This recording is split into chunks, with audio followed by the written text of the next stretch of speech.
myth is that you put a Yankee uniform on a player and he becomes a great.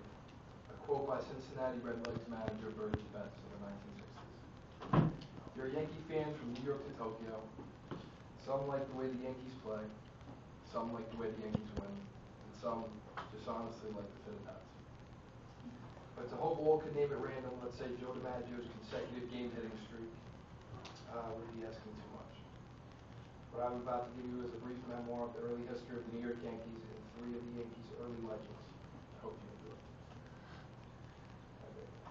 Well, the history begins when two men named Frank Farrell and Bill Devery bought a Baltimore-based franchise and chose to bring it to New York in 1903. They changed the franchise's name from the Baltimore Orioles to the New York Highlanders, which, as some of you know who know baseball, the Baltimore Orioles later became a team in the MLB. Without winning a championship in 10 seasons, in 1913, Farrell and Devery first decided to change the name from the New York Highlanders to the New York Yankees. Then later that season, sell the team to Colonel Houston and Jacob Ruppert.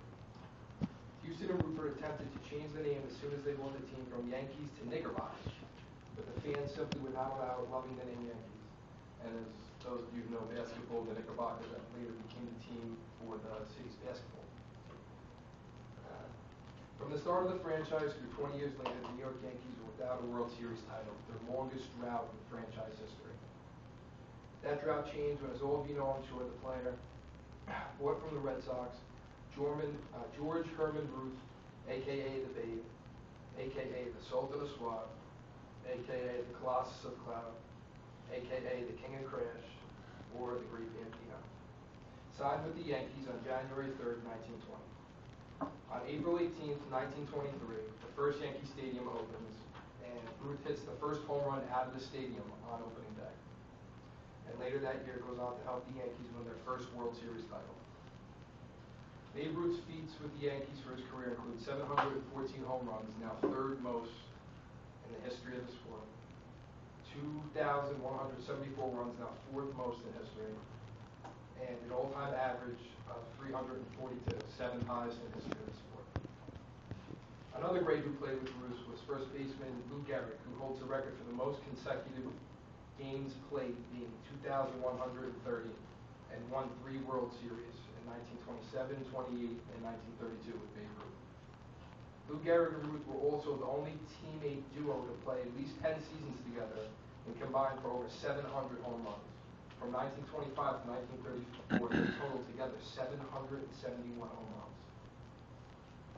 Ruth retired in 1935, ending his never-dying legacy with the Yankees, but not before the Yankees brought on another great player, Joe DiMaggio, in late 1934. Joe DiMaggio won 9 World Series with the Yankees, the most to this day ever in history one player could win, and the most ever with the Yankees.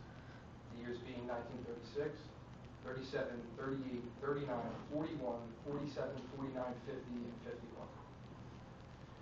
Joe DiMaggio also holds the all-time record for consecutive game hits, being 56, which means for 56 games, Joe got at least 1 hit a game, something that no one to this day has been able to come close to touching. There's also much discussion regarding Joe DiMaggio and the fact that he could have won 1 or 2 more World Series, due to the fact that Joe left his $43,000 a year salary, which back in the 40s and 50s was about $3-4 million today. He left that $43,000 a year salary to go fight for his country during World War II for $50 a month. He left from the years 1943 to 1945, from age 28 to 30. So during what would be considered as the prime of his career, he left the major leagues, and the years that he left the Yankees did not make it or even win the divisional titles.